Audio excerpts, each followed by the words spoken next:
Le projet VURI, identification unique pour l'intégration régionale et l'inclusion en Afrique de l'Ouest, présenté comme une initiative phare de la feuille de route gouvernementale 2020-2025, suscite aujourd'hui la colère et l'indignation de nombreux jeunes diplômés togolais. Dans une lettre ouverte rendue publique ce week-end, un collectif d'agents contractuels engagés dans la mise en œuvre du projet dénonce des conditions de travail précaires, des abus répétés, et appelle à une enquête indépendante sur la gestion financière du programme.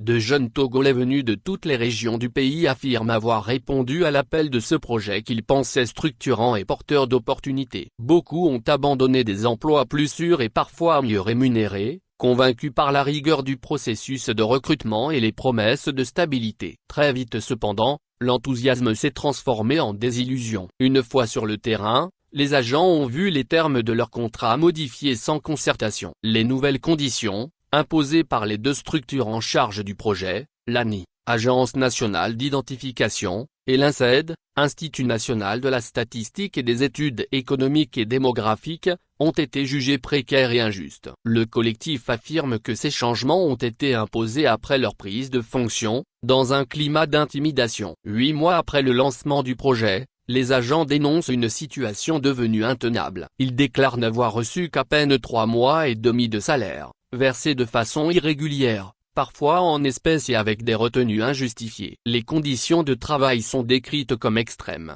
avec des semaines dépassant les 70 heures, sans repos, sans jours fériés ni indemnité. Le collectif critique également les rémunérations, jugées très faibles en comparaison avec celles versées dans des projets similaires au Bénin ou même à d'autres agents encadrés par l'INSED. D'autres dysfonctionnements sont évoqués, notamment des contrats antidatés, l'absence de remboursement des frais de mission, l'usage obligatoire de ressources personnelles comme les téléphones ou la connexion Internet, et le non-paiement des jours de déploiement ou de repli du matériel.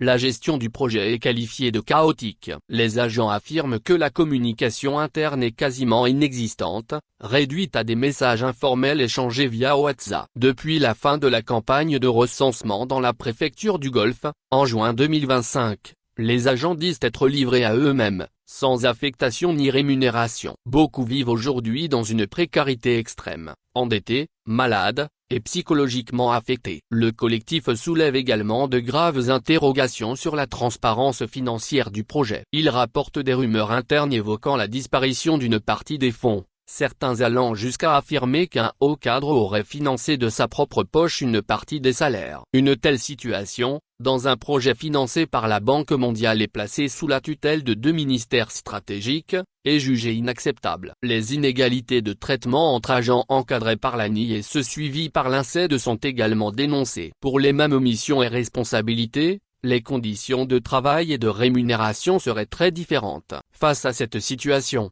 les agents regroupés au sein du collectif formulent plusieurs revendications. Ils réclament le paiement immédiat de tous les arriérés de salaire. Ils exigent également la régularisation de leurs contrats dans le strict respect du Code du travail togolais. Le collectif demande l'ouverture d'une enquête indépendante sur la gestion du projet VURI Togo et appelle à une clarification des responsabilités entre l'INSED et l'ANI. Ils réclament enfin la fin de la précarisation des jeunes employés dans les projets publics. La lettre ouverte s'adresse directement aux plus hautes autorités du pays. Les agents interpellent le président de la République Jean-Lucien Savide Tové, le président du Conseil Faure Sozimna Gnassingbé, ainsi que les ministres Sina Losson et Sandra Blamba-Johnson, respectivement en charge de l'ANI et de l'INSED. Les signataires les appellent à briser le silence et à agir en urgence. Ils affirment avoir été manipulés, sacrifiés et piétinés par un système qui les a abandonnés après leur avoir vendu de fausses promesses. L'affaire prend de l'ampleur. Les regards se tournent désormais vers les décideurs publics. Réagiront-ils à cet appel pressant? Ouvriront-ils un dialogue avec cette jeunesse qui ne demande qu'à travailler dans la dignité? Pour ces jeunes agents contractuels, l'heure est venue de transformer leur désillusion en action,